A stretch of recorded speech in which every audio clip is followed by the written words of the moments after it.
Good morning everyone. हमारा third topic है standard 9 science 1 first chapter में। हमारा जो थर्ड टॉपिक है वो है uniform motion and non uniform motion. ये भी बहुत इजी है। आपसे जो भी आपने पहले displacement, distance and speed and velocity पढ़ा है, अब उसी से रिलेटेड हम आगे बढ़ते जा रहे हैं। यूनिफॉर्म का मतलब क्या होता है? जब सब कुछ सेम रहता है। तो समझिए कि आप इक्वल डिस्टेंस से इक्वल टाइम, मींस आप कहां जा रहे हैं? ए से, पॉइंट ए, अपने घर से मार्केट जा रहे हो, और आप जब मार्केट से स्कूल जा रहे हो पॉइंट सी में, तो आपका जो डिस्टेंस है वो इक्वल है। तो देखिए, ये 1 किलोमीटर, ये 1 किलोमीटर, ठीक है। तो equal distance, equal time. Equal time मतलब आप जब घर से निकले, मार्केट गए, तो आपको 1 घंटा लगा, 1 आवर। एंड जब आप मार्केट से स्कूल गए तो आपको वापस 1 ही घंटा लगा। तो यहां पर डिस्टेंस भी इक्वल, टाइम भी इक्वल, ठीक है। लग रहा है आपको दूसरे पॉइंट, पहले पॉइंट से दूसरे पॉइंट में आने को भी 1 घंटा लगा, 1 किलोमीटर आपने कवर किया। दूसरे पॉइंट से भी तीसरे पॉइंट में जाने के लिए भी आपको 1 घंटा लगा, और वो 1 किलोमीटर ही था। तो इक्वल डिस्टेंस, इक्वल टाइम। इसका मतलब आपने घर से लेके मार्केट तक, मतलब पॉइंट ए से लेके पॉइंट बी तक, आपने जितना स्पीड आपने कांस्टेंट रखा था, उतना ही स्पीड आपने बी से लेके सी तक जाने में भी आपने उतना ही कांस्टेंट रखा होगा। क्यों? क्योंकि डिस्टेंस तो उतना ही है ना, इसीलिए सेम स्पीड में ही आपने 1 घंटे में वो रास्ता कवर किया। सिंपल, आपको समझ में आया अभी? तो यहां पर इक्वल डिस्टेंस था, इक्वल टाइम था, और स्पीड जो था वो कांस्टेंट था। स्पीड कांस्टेंट का मतलब क्या होता है? आप घर से निकले मार्केट जाने के लिए, तो आप 20 मीटर स्पीड में जा रहे हो। सेम आप जब मार्केट से निकले स्कूल जाने के लिए, तो आप फिर से 20 मीटर स्पीड में ही जा रहे हो। कांस्टेंट मतलब स्पीड में चेंजेस नहीं आ रहा है, 20 का 19 या 20 का 21 नहीं हो रहा है, तब होता है वो कांस्टेंट। अब जब अगर आपने स्पीड को कम या ज्यादा किया ही नहीं, तो एक्सेलरेशन क्या हुआ? 0। एक्सेलरेशन को हम ए से डिनोट करते हैं स्मॉल लेटर के, तो acceleration is equals to 0। Acceleration क्या होता है? एक्सेलरेशन, आप अगर बाइक चलाते हो तो बाइक को एक्सेलरेट करते हैं तो बाइक आगे जाता है ना, तो जितना एक्सेलरेट करोगे उतना बाइक स्पीड गेन करेगा। तो आप तो अपना स्पीड कितना मेंटेन रख रहे थे? 20 मीटर पर सेकेंड में मेंटेन रख रहे थे। तो आपने क्या किया? आपने एक्सेलरेटर को ना कम किया और ना ही बढ़ाया है, मतलब एक्सेलरेशन आपने 0 रखा। मतलब एक्सेलरेशन आपने जब बाइक को स्टार्ट किया, आपने एक बार एक्सेलरेट किया और वही आपने मेंटेन रखा पॉइंट ए से पॉइंट बी तक जाने के लिए।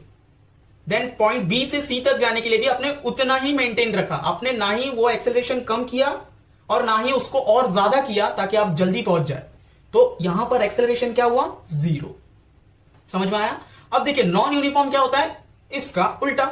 ये अगर सेम है, सब कुछ इक्वल है, तो यहां पर वो नहीं है। इसमें 2 सिनेरियो है। सपोज आपका जो डिस्टेंस है वो इक्वल नहीं है। इक्वल नहीं है का मतलब मैं यहां पर बना के बताता हूं आपको, कि आप पॉइंट ए से पॉइंट बी में जब जा रहे हो तो आपका जो डिस्टेंस है वो 2 किलोमीटर है, एंड पॉइंट बी से जब सी में जा रहे हो तो आपका डिस्टेंस जो है वो 1 किलोमीटर है। डिस्टेंस अनइक्वल है, बट आपको जो टाइम दिया गया, आपको टाइम क्या दिया गया है? कि आपको यहां से यहां तक एक फिक्स टाइम दे दिया गया है, आपको उस टाइम में ही वहां पहुंचना है, इक्वल टाइम। तो अगर ए से लेके बी तक आपने 1 घंटे में कवर किया, एंड बी से लेके सी भी आपने 1 घंटे में ही कवर किया, तो यहां पर अब आप फर्क देखिए। 2 किलोमीटर आप 1 घंटे में कवर कर रहे हो, मतलब आप ए से लेके बी तक जल्दी जा रहे हो या स्लो जा रहे हो या जैसे भी जा रहे हो, जितना भी स्पीड था आपका, समझिए आपका फिर से यहां पर 20 मीटर पर सेकेंड के स्पीड से आप ट्रैवल कर रहे हो, और आपको 1 घंटा लग गया 2 किलोमीटर में, मीन्स ए से लेके बी तक पहुंचने में। अब बी से लेके सी तक पहुंचने में भी आपको 1 ही घंटा लगा, ठीक है। ए से लेके बी तक पहुंचने में 1 घंटा लगा था, लेकिन डिस्टेंस कितना था? 2 किलोमीटर। बट बी से लेके सी तक जब आप पहुंचे तो आपको 1 ही घंटा लगा, लेकिन वहां पर डिस्टेंस कितना था? 1 किलोमीटर। आपने क्या किया होगा यहां पर? यहां से ए से लेके बी तक जब आप पहुंचे तो 1 घंटा लगा 2 किलोमीटर, ठीक है। तो आपका स्पीड जो मेंटेन था 20 मीटर में, लेकिन आप जब बी से लेके सी तक पहुंचे तो डिस्टेंस तो कम हो गया था ना, तो आपको तो 1 घंटे से कम टाइम लगना चाहिए था, लेकिन आपको 1 ही घंटा लगा। रास्ता कम था, टाइम तो उतना ही लग रहा है आपको। यानी आपने यहां पर क्या किया है? एक्सेलरेशन में चेंजेस किया है। आपने क्या किया? स्पीड कम कर दिया होगा आपने। 20 मीटर की जगह 15 मीटर के स्पीड से आ रहे थे, स्लो आ रहे थे, तो स्लो आने की वजह से आपको जहां पर आपको हाफ एन आवर में, आधे घंटे में पहुंच जाना चाहिए था, आपको वहां पर 1 घंटा लग गया। तो यहां पर क्या हुआ, अनइक्वल डिस्टेंस, लेकिन टाइम जो था वो इक्वल था, ठीक है। एंड स्पीड यहां पर वेरीज कर गया, ठीक है ना। आप 20 मीटर स्पीड में पहले आ रहे थे, फिर आपने स्पीड कम कर दिया, तो स्पीड अगर जैसे ही आपने कम किया तो एक्सेलरेशन में फर्क पड़ा, तो एक्सेलरेशन 0 से इक्वल टू नहीं होगा, ठीक है। अब दूसरे वाले सिनेरियो में आ जाते हैं। अब अपने पॉइंट ए से पॉइंट बी तक एंड पॉइंट बी से पॉइंट सी तक डिस्टेंस क्या है, अभी इक्वल है, डिस्टेंस 2 किलोमीटर, लेकिन जब टाइम है ना वो अनइक्वल है। मींस जब टाइम यहां पर इक्वल था, यहां पर अब अनइक्वल है। तो समझ लीजिए आपको 2 किलोमीटर 2 आवर लगा एंड यहां पर 2 किलोमीटर 1 आवर लगा आपको पहुंचने में। यानी ए से लेके बी तक जब आप चले तो आपको 2 घंटा लग गया 2 किलोमीटर कवर करने को। लेकिन आप जब बी से लेके सी तक चले तो वही 2 किलोमीटर ही डिस्टेंस था उतना, लेकिन आपको 1 घंटा लगा। यानी यहां पर आपने क्या किया है, स्पीड बढ़ाया है, एक्सेलरेशन बढ़ाया है। यहां पर स्पीड वेरीज कर गया, वेरीज का मतलब चेंज हो गया, बराबर। तो चेंज हुआ मतलब यहां पर आपने जरूर स्पीड बढ़ाया होगा, तभी तो 2 घंटे का जो रास्ता कवर हो रहा था वो आपने 1 घंटे में कवर कर लिया।